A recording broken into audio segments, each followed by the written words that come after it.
સ્વામિનારાયણ. આજે આપણે એનિલીન નું બ્રોમિનેશન અને નાઇટ્રેશન જોઈશું આપણે. ચલો આપણે એનિલીન નું બ્રોમિનેશન પહેલા જોઈ લઈએ. આલ્કાઇલેશન જોયું, એસાઇલેશન જોયું, બધી પ્રક્રિયા જોઈએ ને. આજે એનિલીન નું બ્રોમિનેશન જોઈએ કે બ્રોમિનેશન કેવી રીતે થાય. હવે અહીંથી એક પ્રશ્ન પૂછાતો હોય એનિલીન ના બ્રોમિનેશન માંથી કે એનિલીન નું પ્રત્યક્ષ બ્રોમિનેશન બે રીતે થાય છે. કેવું આવશે? પ્રત્યક્ષ બ્રોમિનેશન. જો પછી લખવા તો તમારે જાતે લખી નાખવાનો. કેવી રીતે લખવાનું એ તમને કહી દઉં કે એનિલીન ની અંદર બ્રોમિન જળ ઉમેરી દેવાથી. ઓકે, આ એનિલીન પર દઈએ એને આપણે NH2 કહીએ અને એમાં બ્રોમિન જળ ઉમેરવો. બ્રોમિન જળ એટલે Br2H2O. ઓકે, એમાં બ્રોમિન જળ ઉમેરી દઈએ એટલે Br2H2O ઉમેરી દઈએ આપણે. ઓકે, તો એના બે ઓર્થો સ્થાનમાં અને પેરા સ્થાનમાં Br સમૂહ દાખલ થશે. ઓકે, તો અહીંયા આવશે NH2, અહીંયા Br દાખલ થશે, અહીંયા પણ Br દાખલ થશે, અહીંયા પણ Br દાખલ થશે. તો આને કહેવાય 2,4,6 ટ્રાય બ્રોમો એનિલીન. હવે તમને ખબર છે અને આ સફેદ રંગનો પદાર્થ છે. કેવા રંગનો? કઈ એમસીક્યુ પૂછ્યા તો સફેદ રંગનો અવક્ષેપ હોય છે. સફેદ રંગના અવક્ષેપ સ્વરૂપમાં આ પદાર્થ હોય છે. ઓકે, 2,4,6 ટ્રાયબ્રોમો એનિલીન મળે છે. હવે તમે જો ત્રણેય જગ્યાએથી હાઇડ્રોજન દૂર થઈ જાય. ત્રણ જગ્યાએથી કોણ દૂર થાય? હાઇડ્રોજન. અને ત્રણેય જગ્યાએ Br દાખલ થાય છે. ઓકે, તો ત્રણ હાઇડ્રોજન દૂર થાય તો ત્રણ હાઇડ્રોજનને દૂર કરવા માટે ત્રણ બીજા Br ની જરૂર પડે. અહીંથી જે હાઇડ્રોજન દૂર થવાનો એ પાછો Br સાથે જોડાઈ અને HBr બનાવે. તો કેટલા HBr બને? અહીંથી પણ હાઇડ્રોજન દૂર થાય, એ આ બ્રોમિન સાથે જોડાઈ અને HBr, તો 3HBr. એટલે Br કેટલા જરૂર પડે? તો આ ત્રણ જગ્યા ઉમેરવા પડે અને ત્રણ જગ્યા હાઇડ્રોજન એટલે 6 Br ની જરૂર પડે એટલે 3H2 મૂકી દઈએ. ઓકે, તો આના નીચે લખવાનું લોકો તો શું લખવાનું? લખતું જવાનું કે બ્રોમિનની પ્રક્રિયા એનિલીનની પ્રક્રિયા બ્રોમિન જળ સાથે ઓરડાના તાપમાને કરતા 2,4,6 ટ્રાયબ્રોમો એનિલીનના અવક્ષેપ મળે છે, જે સફેદ રંગના અવક્ષેપ હોય છે. બસ આટલું લખવાનું, બીજું કંઈ લખવાનું નહીં. કે એનિલીનની પ્રક્રિયા બ્રોમિન જળ સાથે કરતા 2,4,6 ટ્રાયબ્રોમો એનિલીનના સફેદ અવક્ષેપ મળે છે. ખ્યાલ આવ્યો? અને પ્રત્યક્ષ બ્રોમિનેશન કહેવાય. કાઈ નહીં, એનિલીનની એક બીકરમાં એનિલીન ભરવાનું અને બીકરમાં બ્રોમિન જળ ભરવાનું. બ્રોમિન જળને એનિલીનમાં ઉમેરો એટલે સફેદ રંગના અવક્ષેપ મળે, જે તમે પ્રેક્ટિકલ દરમિયાન તમને મળતા હોય એ પ્રમાણે. હવે એક એમસીક્યુ પૂછાય તમને. ઓકે, કે કયા પ્રકારનો કેવા રંગનો પદાર્થ છે? સફેદ રંગનો પદાર્થ છે. આ 2,4,6 ટ્રાયબ્રોમો એનિલીન. ઓકે, તો તમારે અહીંયા ધ્યાન રાખવાનું. હવે તમારે ફક્ત બ્રોમો અહીંયા આ પ્રોડક્ટ ન જોઈતી હોય અને ફક્ત Br બ્રોમિન છે પેરા સ્થાનમાં જોતો હોય, પેરા બ્રોમો એનિલીન, તો તમારે એ બદલવું પડશે બ્રોમિનેશન. કેવી રીતે?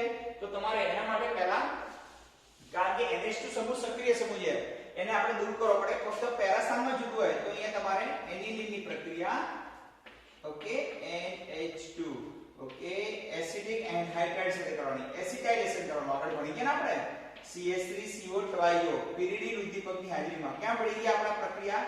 2 દિવસ પહેલા ભણ્યા કે એનિલીનનું એસિટાઇલેશન કરો. હવે એસિટાઇલેશન કરો તો એસિડિક એન્હાઇડ્રાઇડ છે કે CH3CO પછી CO અને CH3 આમ લખાય.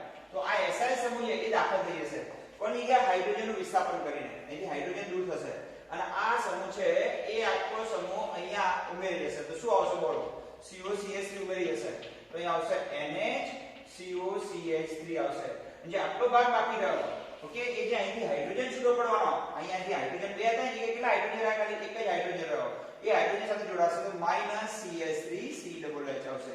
તો આને કહેવાય, આ ધારો કે CH3 આ બની ગયું CH3CONH2 હોય તો શું આવે? ઓકે, ઇથેનેમાઇડ આવે. શું આવે? ઇથેનેમાઇડ. તો N ફિનાઇલ ઇથેનેમાઇડ આવશે. N ફિનાઇલ ઇથેનેમાઇડ.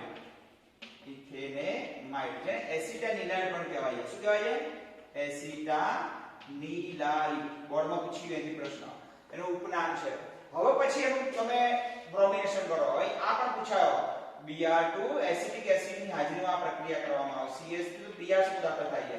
ઓકે, બ્રોમિન જળ સાથે પ્રક્રિયા કરવામાં આવે તો એસિટિક એસિડમાં ઓગળેલા બ્રોમિન સાથે પ્રક્રિયા કરો તો આ છે ને એના પેરા સ્થાનમાં બ્રોમિન સમૂહ દાખલ થશે. તો પેરા બ્રોમો એસિટાનિલાઇડ બનશે અહીંયા NHCOCH3. તો પહેલા NH2 ની જગ્યાએ NHCOCH3 લાયા, પછી બ્રોમિનેશન કર્યું. અહીંયા ડાયરેક્ટ બ્રોમિનેશન કર્યું એટલે ત્રણેય સ્થાનમાં બ્રોમિન દાખલ થાય છે. હવે બ્રોમિનેશન કરશો તો અહીંયા ફક્ત Br સમૂહ દાખલ થશે. અહીંયા જ ખાલી કયા સ્થાનમાં? પેરા બ્રોમો એસિટાનિલાઇડ બને અને કહેવાય પેરા બ્રોમો એસિટાનિલાઇડ બને. ઓકે, નિલાઇડ એ પેરા સ્થાન અને પછી એનું જળ વિભાજન કરી નાખો. ઓકે બેઝ અથવા એસિડ ની હાજરીમાં જળ વિભાજન કરી નાખીએ. તો પહેલા આપણે એસિટાઇલેશન કર્યું, પછી બ્રોમિનેશન કર્યું, હવે જળ વિભાજન કરો. ઓકે જળ વિભાજન કરો એટલે આમાંથી તમને આ H+ આયન છે એ આ COCH3 પાછો જે દાખલ થયો હતો ને અહીંયા COCH3 એ દૂર થઈ પાછું H+ આયન આવી જશે એટલે એનિલિન બની જશે. જો આ અહીંથી આ જગ્યા પર આવી જશે, પાછો અહીં COCH3 હતો ને એ દૂર થઈ પાછો H+ આયન દાખલ થઈ જશે એનો. ઓકે તો અહીંયા બની જશે NH2 અને અહીંયા Br. જો પેરા બ્રોમો એનિલિન મળી ગયું, પેરા સ્થાન પર બ્રોમો એનિલિન. તો તમારે 5 થી 6 વાર લખવી પડે પ્રક્રિયા. હવે અહીંથી દૂર શું થયું COCH3 અને H તો -CH3COOH થાય. તો પહેલા ડાયરેક્ટ બ્રોમિનેશન નહીં કરવાનું, પહેલા એસિટાઇલેશન કરો. એસિટાઇલેશન કરો એસિટાઇલિન મળે. એસિટાઇલિન નું બ્રોમિનેશન કરો એટલે પેરા બ્રોમો એસિટાઇલિન મળે અને પછી એનું જળ વિભાજન કરો તો પેરા બ્રોમો એનિલિન મળશે. શું મળશે? પેરા બ્રોમો એનિલિન મળે. ઓકે ખબર પડી ગઈ? Para bromo aniline. તો આ બ્રોમિનેશન બે રીતે થાય, પ્રત્યક્ષ બ્રોમિનેશન થાય અને ફક્ત પેરા સ્થાન પર જતું હોય તો પહેલા એસિટાઇલેશન કરો, પછી બ્રોમિનેશન કરો, પછી જળ વિભાજન કરો.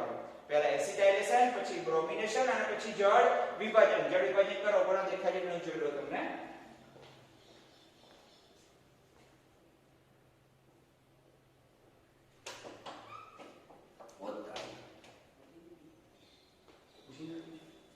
ઓકે હવે એનિલિન નું બ્રોમિનેશન જગ્યાએ એનિલિન નું આપણે નાઇટ્રેશન કરીએ.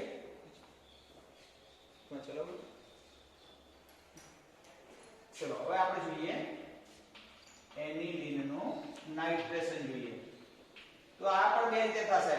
ઓકે નાઇટ્રેશન બે રીતે થશે, પ્રત્યક્ષ નાઇટ્રેશન અને પણ નાઇટ્રેશન કરવું હોય તો એ પદાર્થ પાછું બ્રોમિનેશન જગ્યાએ આપણે બીજો મૂકી દઈએ. આ નાઇટ્રેશન સાંદ્ર HNO3 અને સાંદ્ર H2SO4 ની હાજરીમાં થાય 288 કેલ્વિન તાપમાને. તો આ ભેગા થાય એટલે NO2+ આયન મળે. આ NO2+ આયન બેન્ઝીનના પાઇ ઇલેક્ટ્રોન વાદળ વડે આકર્ષાય અને અહીંયા પણ ઓર્થો પેરા અને મેટા ત્રણેય સ્થાનમાં દાખલ થશે. જો આપણે અહીંયા બ્રોમિનેશન કર્યું તો નાઇટ્રેશન પણ બે રીતે થશે અહીંયા. તો આ બધું તમારે શું કરવું પડે? નોટ અને પેન લઈ અને લખવા બેસવું પડે. તો નાઇટ્રેશન કરવા માટે અહીંયા ત્રણ રીતે નાઇટ્રેશન થશે. પેરા નાઇટ્રોએનિલિન મળશે NH2NO2. પેરા નાઇટ્રોએનિલિન પ્લસ મેટા નાઇટ્રોએનિલિન મળશે અહીંયા NH2 અહીંયા NO2 અને પ્લસ ઓર્થો નાઇટ્રોએનિલિન મળશે અહીંયા NH2 અને અહીંયા NO2. ઓકે આ 2% મળે છે, આ 51% મળે છે અને આ 47% મળે છે. ત્રણ પ્રોડક્ટ મિક્સર મળે છે. ઓર્થો મેટા અને પેરા ત્રણેય સ્થાનમાં આમાંથી મળતો NO2+ આયન આ બેન્ઝીનના પાઇ ઇલેક્ટ્રોન વાદળ વડે આકર્ષાય અને એના ઓર્થો સ્થાનમાં દાખલ થાય, મેટા સ્થાનમાં દાખલ થાય અને પેરા સ્થાનમાં પણ દાખલ થાય. એટલે ઓર્થો નાઇટ્રોએનિલિન, મેટા નાઇટ્રોએનિલિન અને ઓર્થો નાઇટ્રોએનિલિન, મેટા નાઇટ્રોએનિલિન અને પેરા નાઇટ્રોએનિલિન મળે. આ 2% મળે, 51% મળે અને 57% મળે. માનો કે આપણે ફક્ત પેરા નાઇટ્રો વાળી પ્રોડક્ટ જોઈએ છે હમણાં જેમ. તો ડાયરેક્ટ તમારે જે અહીંયા નાઇટ્રેશન કર્યું એનિલિન નું તો સીધું નાઇટ્રેશન નહીં કરવાનું, પહેલા એસિટાઇલેશન કરવાનું. જો આ એમને એટલા માટે રાખી છે કે આમાં ખાલી એક જ ચેન્જ કરવાનો છે. ખાલી કેટલો ચેન્જ? તો એનિલિન નું એસિટાઇલેશન કરવાનું. એસિટાઇલેશન કરશો એટલે એનિલિન એસિટાઇલિન મળશે તમને અથવા N ફિનાઇલ ઇથેનેમાઇડ મળશે. ઓકે ઇથેનેમાઇડ કોણ કહેવાય? તો CH3CO NH2 હોય તો એને ઇથેન પ્લસ એમાઇડ તો ઇથેનેમાઇડ. બે કાર્બન ઇથેન પ્લસ આ હાઇડ્રોજન દૂર થાય અને ફિનાઇલ સમૂહ દાખલ થાય તો જો આ બની જાય કે N ફિનાઇલ ઇથેનેમાઇડ. આ પ્રોડક્ટ ત્યાં બનાવીને. ઓકે તો એ બનાવવાનું. પછી બ્રોમિનેશન નહીં કરવાનું, પછી નાઇટ્રેશન કરવાનું જેમ અહીં કર્યું ને એ પ્રમાણે કે HNO3 H2SO4 અને 288 કેલ્વિન તાપમાને. તો અહીં Br ની જગ્યાએ શું દાખલ થશે? NO2 દાખલ થશે. તો પેરા બ્રોમો એસિટાઇલિન ની જગ્યાએ મળશે પેરા નાઇટ્રો એસિટાઇલિન. પેરા નાઇટ્રો એસિટાઇલિન મળે અને જેનું જળ વિભાજન કરો એટલે પાછું તમને હતું એમ NO2 મળી જશે. અહીં NO2 હતો અહીંયા આ સમૂહ દૂર થાય અને અહીં હાઇડ્રોજન આવી એટલે એનિલિન મળી જશે. તો પેરા નાઇટ્રોએનિલિન મળી ગયું. તો ફેરફાર કેટલો કર્યો? ખાલી અહીંયા જે બ્રોમિનેશન કર્યું એની જગ્યાએ નાઇટ્રેશન કરવાનું એટલે અહીં Br ની જગ્યાએ NO2 દાખલ થાય. બાકી બધું એમને એમ જ. આખી પ્રક્રિયામાં ખાલી આટલો ફેરફાર કર્યો આપણે. આ ફેરફાર કરો એટલે અહીંયા ફેરફાર થઈ ગયો. અહીંયા NO2 દાખલ થઈ ગયો બે જગ્યાએ. ખબર પડી ગઈ? Br દાખલ થતો બ્રોમિનેશન કરો તો બ્રોમિન દાખલ થશે. તો તમારે એક જ પ્રોડક્ટ જોઈતી હોય, આ ત્રણે ત્રણ પ્રોડક્ટ ન જોઈતી હોય તો તમારે પહેલા એસિટાઇલેશન કરવાનું, પછી નાઇટ્રેશન કરવાનું અને પછી જળ વિભાજન કરવાનું. ઓલામ શું કર્યું? આગળ પહેલા એસિટાઇલેશન કર્યું, પછી બ્રોમિનેશન કર્યું, પછી જળ વિભાજન કર્યું. તો બે રીતે બ્રોમિનેશન કરવાનું, બે રીતે નાઇટ્રેશન કરવાનું. ઓકે હવે ત્રીજી આપણે રિએક્શન જોઈએ. એનિલિન નું નાઇટ્રેશન જોયું, બ્રોમિનેશન જોયું. હવે એનિલિન નું સલ્ફોનેશન જોઈએ આપણે અને આપણે બધી લિસ્ટ બનાવી કે કેટલી પ્રક્રિયાઓ આપણે જોઈએ અત્યાર સુધીમાં.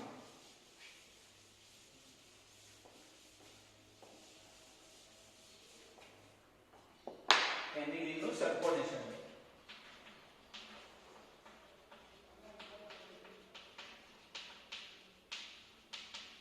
સલ્ફોનેશન કરવું હોય તો H2SO4 ની હાજરીમાં થાય પ્રક્રિયા. જે નીચે લખાણ તમારે જાતે જ લખી નાખવાનું. એક ટેવ પડો કે એનિલિન ની પ્રક્રિયા ઓકે H2SO4 સાથે કરવામાં આવે તો આ તો બે જ છે. આ બે જણા એસિડ તો ક્ષાર બનાવી પહેલા. કે જે ક્ષાર બને તમે જો કે એનિલિન છે એની પાસે વધારાનું શું રહેલું છે? ઇલેક્ટ્રોન યુગ્મ રહેલું છે.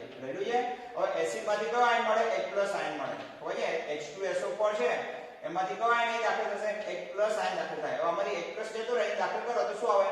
NH2 ની જગ્યાએ NH3 થઈ જાય. એનિલિનિયમ આયન થઈ જાય.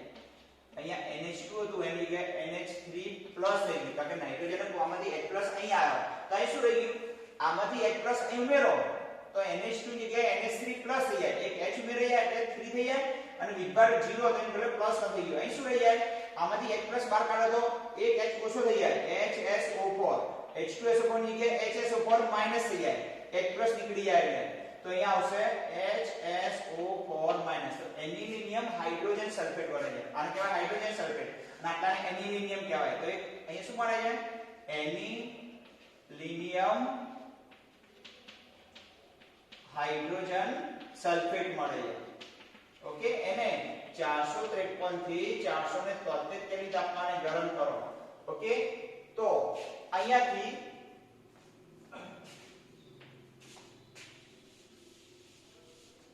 H2O નો અણુ દૂર થશે. આમાંથી H2O નો અણુ કયો થઈ જશે?